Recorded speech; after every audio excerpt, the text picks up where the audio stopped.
Channel. তো আজকে আমি আবারও একটা বড় ভ্লগ নিয়ে চলে এলাম। আজকে আমরা যাব তারাপীঠ। তো সেই কারণে আমরা ভোর ভোর উঠেছিলাম। ট্রেন ছিল 7:10-এ। তো আমার গলার অবস্থা প্রচুর খারাপ, একটু প্রবলেম হলে ম্যানেজ করে নিও। তো চলো দেখতে থাকো।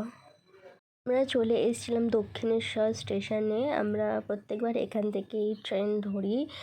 তো এখানে ওয়েট করছিলাম যে কখন ট্রেন আসবে, অ্যান্ড উইশ এক্সাইটেড। ট্রেনে ওঠার পর আমরা সিট চেঞ্জার দেখে বসে নিয়েছিলাম, অ্যান্ড এখানে বাইরে ভিউটা দেখতে পাচ্ছ, জাস্ট খুবই সুন্দর লাগছে। আর আমার এই জায়গাগুলো আগাগোড়াই খুবই পছন্দ। কলকাতার থেকে এইসব জায়গা আমার বেশি ভালো লাগে। তো এখানে আমাদের টিফিন দিয়ে দেওয়া হয়েছিল হচ্ছে কচুরি। তো আমি এইসব আটা ময়দার জিনিস খুবই কম খাই, তো তখন খিদে পেয়েছিল, তো সে কারণে একটু খেতে হয়েছিল। তারপরে আমি আমার ভাইকে বললাম একটু ভিডিও করে দে তুইও ঘুরিয়ে, যেহেতু আমি খাচ্ছিলাম বলে আমি ভিডিও করছিলাম, তো ওকে বলেছিলাম করে দিতে। এটা হচ্ছে আমার মা, আর এখানে হচ্ছে আমার মেশোরা দাঁড়িয়ে সবাইকে খাবার সার্ভ করছিল। তো ফাইনালি আমরা নেমে পড়লাম রামপুরহাট স্টেশনে। এবার স্টেশনের বাইরে গিয়ে গাড়ি বুক করে আমরা যাব সোজা তারাপীঠে। তো চলো তোমাদের দেখাই কোনখান থেকে গাড়ি ধরতে হবে। এটা হচ্ছে রামপুরহাট স্টেশনের বাইরেটা, আর এখানে ঠিকই উল্টো দিকেই গাড়ি বুকিং করে যাওয়া হয়। তো একবারে তারাপীঠ গিয়ে সোজা আমি তোমাদের ভ্লগটা স্টার্ট করছি আমার। তো তারাপীঠ পৌঁছেই আগে আমরা হোটেলে গিয়ে ফ্রেশ হয়ে পুজো দিতে চলে গেছিলাম। সো আমরা কি করি, যেদিন তারাপীঠ পৌঁছাই আমরা সেই দিনই দুপুরবেলাতে পুজোটা দিইনি। এবারে সত্যি বলতে মায়ের কাছে খুবই ভালোভাবে পুজোটা দিয়েছি, মাকে ছুঁয়েছি, সামনে থেকে ভালোভাবে দর্শন করেছি। তো সেই ফুটেজটা তো আমি দেখাতে পারবো না, যেহেতু ভেতরে ফোন অ্যালাউ নেই। এটা পুজো দেওয়ার আগের ভিডিওটা আমি তোমাদের দেখাচ্ছি, আর পুজো দিয়ে এসে আমি আমার ভ্লগটা স্টার্ট করছি। তো এটা পুজো দিয়ে আসার পর ছিল ভিডিও ফুটেজটা, যেখান থেকে আমরা পুজো দিয়েছিলাম পান্ডা ধরে। এটা হচ্ছে সেই দোকানটা। এটা হচ্ছিলো আমার ভাই, আমাকে ভ্লগই করতে দিচ্ছিল না।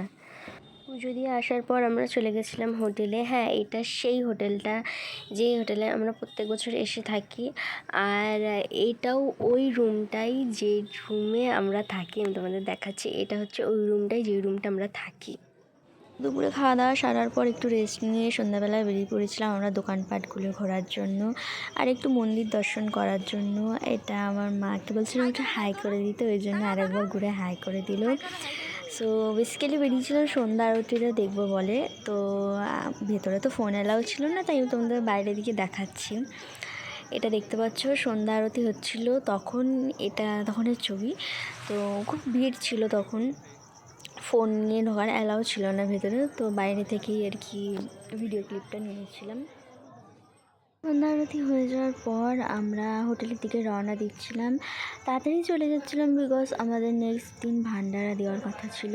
আমরা যেদিন চাই সেই দিনই পুজো দিয়ে দিই বেলা করে, আর তার পরের দিন থাকে আমাদের ভান্ডারা, আর তার পরের দিন থাকে আমাদের বাড়ি যাওয়ার দিন। সো এবারে আমরা এক্সট্রা একটা দিন ছিলাম, সেই দিনটা গেছিলাম হচ্ছে শান্তিনিকেতন। হ্যাঁ, সেই ভিডিওটা আমি তোমাদের দেখাবো। আর এটা হচ্ছে মার্কেটের আর কি দোকানগুলো। হোটেলে গিয়ে আমরা চেঞ্জ করে ডিনার করতে বসে গেছিলাম। এটা হচ্ছে মাংস আর ভাত। হ্যাঁ, হালকা ফুলকাই হয়েছিল যেহেতু রাত্রির হয়ে গেছিলো সেই কারণে।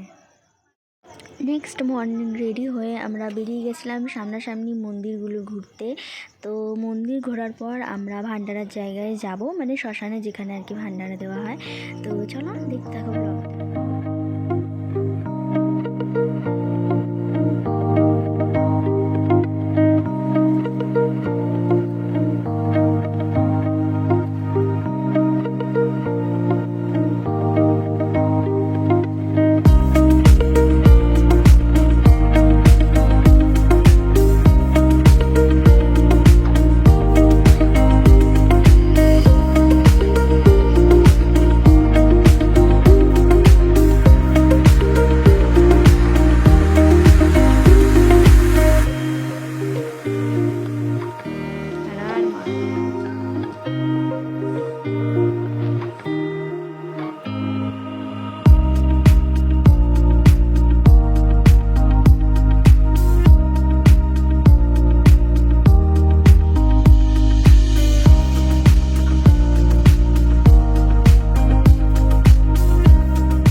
হচ্ছে ভান্ডারের ভিডিওটা। তো ভান্ডারের ভিডিওটা আমি বেশি নিতে পারিনি, কারণ তখন একটু কাজ পড়ে গেছিলো সেই জন্য। তো এরপর থাকবে শান্তিনিকেতনের ভিডিওটা পার্ট 2-তে। তো এই ব্লগটা যদি তোমাদের ভালো লেগে থাকে তো লাইক, কমেন্ট অ্যান্ড সাবস্ক্রাইব করে দিও। Thanks for watching.